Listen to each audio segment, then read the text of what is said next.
Saludamos hoy a Federico Martínez, el presidente del sindicato CESIF en Salamanca. Federico, gracias por atender la llamada de COPE. Gracias a vosotros por acordaros de que los sindicatos también hacemos una labor social.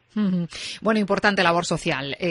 Ahora mismo sabemos que estáis en negociación, ¿no? Podemos decirlo así, todavía estáis en negociación, ¿no? Con la Junta de Castilla y León para decidir, ¿no? Las plantillas educativas para el próximo curso 2020-2021. Hay alguien que puede estar pensando, madre mía, con la que está cayendo, estamos hablando del próximo curso escolar, ¿no? Pero hay que organizarlo todo, Federico. Efectivamente, si algo nos ha puesto en claro la pandemia es que somos poco capaces de prever el futuro, ¿no? Entonces, bueno, pues cada año se hace, en educación se hace una negociación de plantillas que tiene mucha más trascendencia de la que podría parecer, porque es lo que determina dónde sí o no habrá escuela en una provincia eminentemente rural como la nuestra, o qué centros cierran o abren aulas. Entonces, digamos que la negociación de plantillas determina el futuro de la educación en la provincia, entonces es muy importante. Y como lo es, desde CESIF y desde los otros 4 sindicatos presentes en la mesa sectorial de educación, llevamos años reivindicando que la Junta cambie los criterios con los que suprime o crea plazas educativas. Y lo llevamos reivindicando porque nosotros entendemos que esto es el núcleo de la política educativa y que el futuro de la educación en Castilla y León tiene que pasar por una reducción del número de alumnos por aula. La COVID nos ha mostrado a todos que nuestras aulas estaban masificadas, no porque no lo supiéramos desde los sindicatos, llevábamos años reivindicando que se disminuyese el número de alumnos por profesor. Pedagógicamente, tener 25, 30 o 35 alumnos en algunos casos en las aulas es muy poco eficiente y no nos permite llegar a esos estándares educativos que todos reivindicamos, como los de Finlandia. Claro, es que si uno se va a Finlandia hay clases de 5, de 10, máximo 15 personas, ¿no? Entonces, ahí sí se puede hacer una labor educativa que realmente sea significativa para el alumno, que realmente atienda individualizadamente al alumno, y eso lo determina la política educativa y muy, muy claramente las plantillas docentes. Por eso, como la consejería un año más no nos da unos criterios de plantilla que nos permitan mejorar en educación, pues las 5 organizaciones sindicales hemos decidido no entrar a negociar. Que la Junta no pueda decir que eso que va a hacer y que en principio para nosotros no lucha, no va en la línea de mejorar la educación, que no se haga, por lo menos con la justificación de que está negociado. No lo está, no es una negociación, porque la negociación está, digamos, cercenada de partida, las posibilidades de negociar realmente. La oferta, ustedes dicen, para la provincia de Salamanca, la oferta que les plantea la Junta de Castilla y León, hablo ya de profesionales docentes, lo dicen ustedes en el comunicado, irrisoria, ¿no? Efectivamente, lo que se nos está planteando pues son 2 creaciones en educación primaria y en educación secundaria, fundamentalmente transformaciones de plazas que ya existen en plazas bilingües, en un sistema bilingüe en el que tampoco los sindicatos estamos de acuerdo, porque tampoco se ha negociado ni se ha organizado como debería ser. Pues lo que se nos ofrece es irrisorio, a pesar de que este año hay una novedad que puede resultar muy llamativa, que es que ciertamente la Junta nos ha planteado que no haría supresiones de plantilla jurídica en un año como este tan convulso, ¿no? Y eso, bueno, pues en principio era una medida que los sindicatos veíamos con buenos ojos, pero cuando realmente nos ha dicho lo que se quiere hacer, pues bueno, es prácticamente cero, ¿no? Habiendo tenido que recurrir, en un año en el que hemos tenido que recurrir a listas, a cambiar las listas, que no encontrábamos profesores, que no se encuentra gente para atender las necesidades docentes, la Junta nos dice que pese a eso, en Salamanca solo hacen falta un par de profesores más. Eso Eso no nos lo podemos tragar, digamos, como representantes del profesorado, ni tampoco como miembros de esa sociedad que quiere progresar. Plantear que en una provincia como Salamanca, que ha necesitado un número de profesores muy grande para afrontar la COVID, ¿no?, que está sufriendo una despoblación atroz, plantear que solo necesitamos un par de profesores implica condenar un año más a los salmantinos a que su servicio público educativo no sea el que tiene que ser.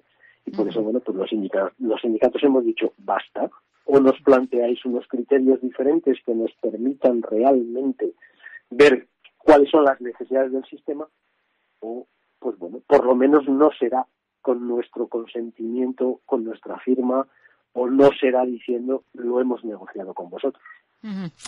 Esto en cuanto a la negociación de las plantillas docentes. En cuanto a la situación de los colegios, Federico, ¿cómo lo ve el sindicato? Hay quienes ya, los centros educativos están haciendo unos esfuerzos titánicos, las administraciones, no sé, y hay quien ya está pidiendo el cierre de los colegios durante un par de semanas o 3, porque sabemos que hay muchos contagios, tanto de profesorado como de alumnado.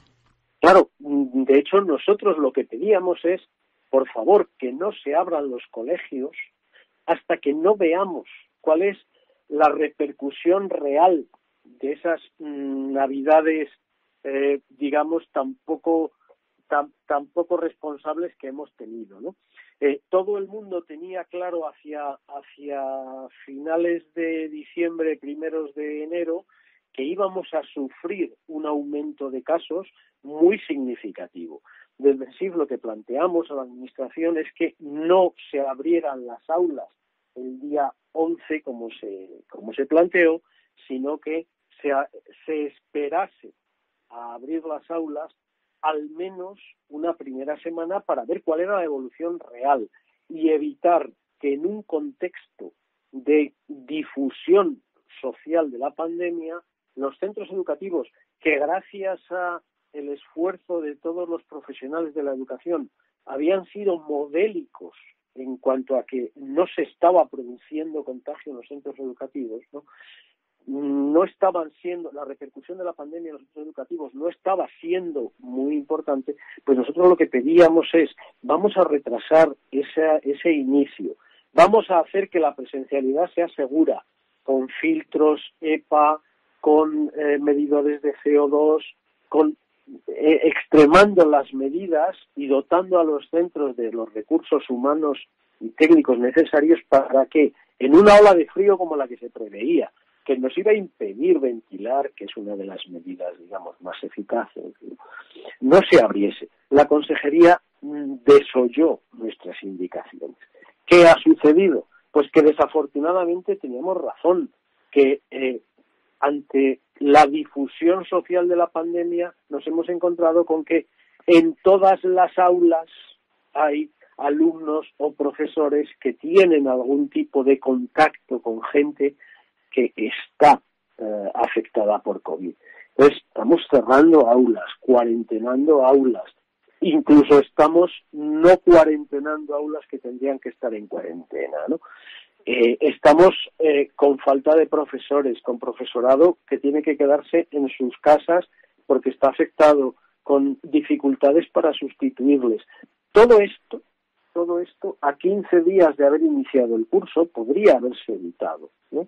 Podría haberse retrasado el inicio del curso, CESIF así lo pidió, y hubiéramos contribuido, no abriendo las aulas el 11 de enero, habríamos contribuido de una forma sustancial a que la pandemia no se expandiese de esta forma, ¿no? Aunque afortunadamente los centros educativos siguen siendo centros en los que no se reportan contagios, o sea, difusión del virus, ¿no? Hay contagios que proceden del entorno familiar o social del alumnado o del profesorado, pero dentro del centro todavía no tenemos noticias de que haya difusión de virus, pero lo habrá. Lo tiene que haber. Y Federico, ¿qué hacemos ahora? ¿Qué hacemos? ¿Cerramos? ¿Esperamos? Aquí tendrá que entrar la Consejería de Educación, claro, a tomar una decisión, ¿no? No lo va a hacer no lo van a hacer los centros educativos, claro. Efectivamente, esa decisión ha de tomarla la Consejería. En este momento lo que habría que hacer, y no se está haciendo tampoco, es dotar a los centros de los medios, y al alumnado, por supuesto, de los medios necesarios para poder hacer una educación a distancia que realmente sea eficiente, ¿no? Y entonces, si tenemos esos medios, seremos capaces, quizá, de valorar la posibilidad de cerrar las aulas, ¿no? Hasta entonces, el cierre de aulas irá unido al cierre social. Si nos confinan a todos finalmente en nuestras casas, también habrá que confinar a los alumnos. Si no nos confinan a todos, pues probablemente las aulas habrá que mantenerlas abiertas, ¿no? Uh-huh. La realidad es que lo hagamos como lo hagamos es difícil de decidir, pues porque no hemos convertido las aulas en los entornos tan seguros como hubiera sido necesario, con esos medidores, con esos filtros, etcétera, que la Consejería nunca ha querido adquirir, y tampoco hemos generado la posibilidad de que la educación a distancia sea una educación realmente eficiente.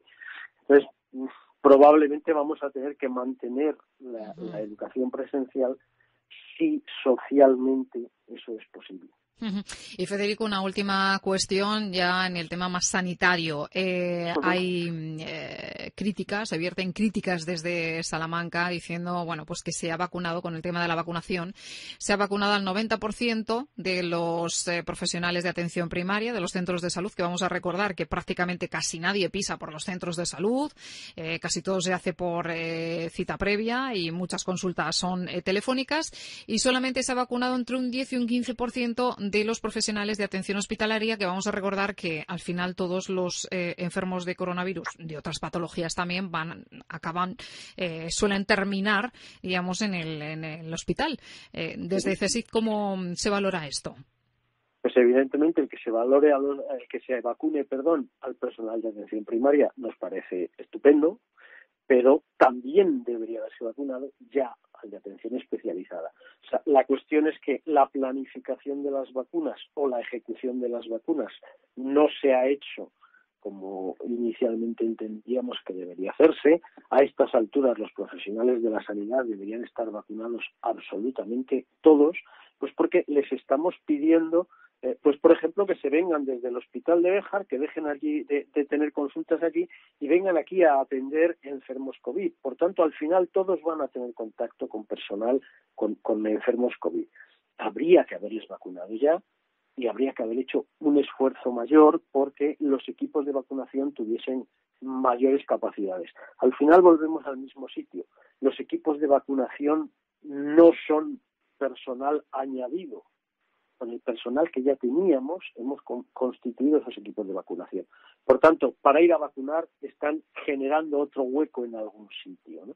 Nos falta personal, nos falta planificación, vamos siempre por detrás de las necesidades sociales y eso para un político debería hacérselo mirar. Lo necesario cuanto antes es vacunar a todo el personal sanitario para que, bueno, pues al menos los que nos cuidan estén un poco más cuidados, que deberíamos tenerlo muy en cuenta. Federico Martín, un placer como siempre el hablar con usted aquí en COPE. Es un placer hablar con vosotros en la COPE. Gracias.